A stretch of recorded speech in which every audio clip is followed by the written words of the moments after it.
j'espère que vous allez bien. Moi ça va très bien, donc on se retrouve avec une vidéo qui est assez spéciale, qui va parler donc des JSP. Pour ceux qui ne savent pas ce que ça veut dire exactement, jeune sapeur-pompier. Donc voilà, en mois de septembre ça va faire 4 ans que je suis jeune sapeur-pompier. Voilà, donc j'avais demandé sur la page Facebook, là où je suis souvent active, posez-moi des questions et je vous y répondrai en vidéo.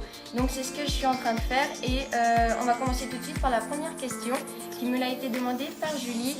Qu'est-ce qui te plaît dans ce métier? Ce qui me plaît dans ce métier, c'est que tu as côté professionnel où tu arrives en intervention, tu sais ce que tu as à faire et ta côté collègue, mais en fait ce ne sont pas que des collègues, c'est aussi ta deuxième famille à qui tu peux parler, rigoler, même avoir des conseils, enfin à qui tu peux aussi te confier, enfin c'est vraiment ce qui est bien dans ce métier. Donc voilà Julie, j'espère que je t'ai répondu à ta question.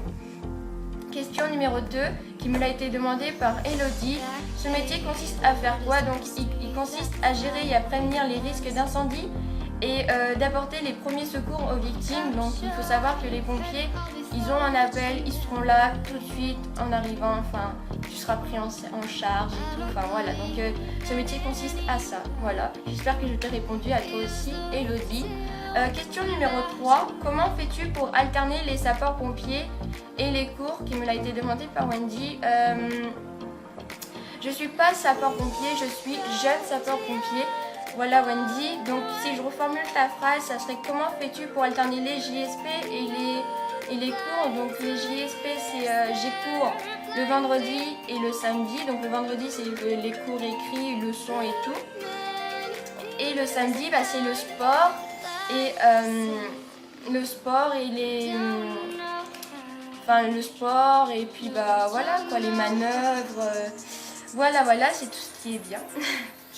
Donc voilà Wendy, je t'ai à peu près tout dit.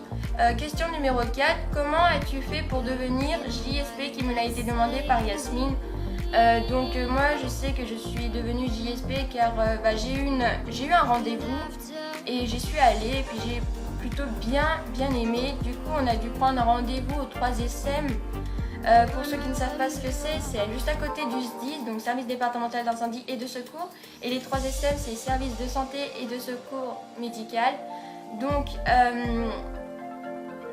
en fait, ce sont des médecins pompiers qui sont là pour savoir si tu es en bonne santé, sont là pour savoir si tu es à jour dans tes vaccins et tout, sont là pour savoir aussi si tu as une bonne écoute, si tu entends bien, si tu vois bien, si tu as un bon réflexe et tout, c'est très important.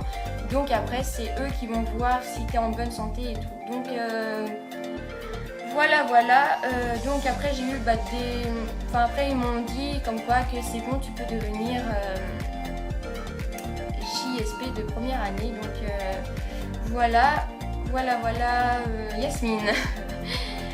Question numéro 5 qui me l'a été demandée par Marie. Est-ce que c'est plus dur pour une fille? Car beaucoup de JSP sont des garçons, donc non, pas vraiment. Il faut se dire que t'es dans t'es JSP fille ou garçon, il n'y a pas d'importance.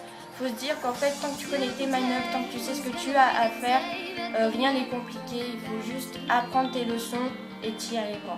Voilà Marie, j'espère que je t'ai répondu.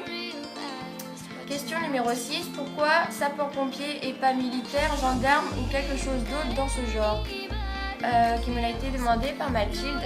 Donc moi en fait je suis restée basée, mais vraiment basée sur sapeur-pompier, et c'est ce qui me plaît vraiment, c'est d'être là pour des personnes qui ont besoin qu'on soit là pour eux, d'être là pour les sauver, voilà, c'est vraiment ce qui me plaît énormément. Donc non, tout ce qui est gendarme, militaire et tout, c'est vraiment pas mon but ni mon milieu. C'est vraiment sapeur-pompier, c'est ce qui me plaît énormément. Donc voilà Mathilde. Question numéro 7 qui me l'a été aussi demandée par toi Mathilde. Penses-tu être prête psychologiquement à affronter toutes les atrocités que tu pourras voir tout au long de ta carrière? Donc oui, je suis vraiment prête, mais vraiment prête. J'ai juste vraiment l'envie d'être enfin Enfin, en intervention, j'ai vraiment envie de pouvoir porter ma vraie tenue de pompier. Enfin, j'ai vraiment hâte, donc ouais, je suis vraiment prête. Voilà Mathilde. Question numéro 8. Vas-tu aller jusqu'au pompier professionnel ou que pompier volontaire? Donc pour l'instant, qui m'a été demandé par Julie, pour l'instant, moi je sais que Julie, je vais pour l'instant rester basée sur volontaire et pourquoi pas plus tard, mais je dis vraiment pourquoi pas professionnel, mais pour l'instant je reste vraiment basée sur volontaire. C'est ce qui me plaît pour l'instant, enfin, c'est ce qui me dit dans la tête, volontaire et pourquoi pas plus tard. Enfin, on verra. Il faut avoir beaucoup d'études pour être professionnel. Donc après, j'essayerai, pourquoi pas. Donc voilà, les questions sont finies, donc ma vidéo est terminée. J'espère qu'elle vous a plu, j'espère que je vous ai tous répondu correctement les filles. Si vous avez d'autres questions, n'hésitez pas à m'y poser et je vous fais tous des gros bisous et à très bientôt.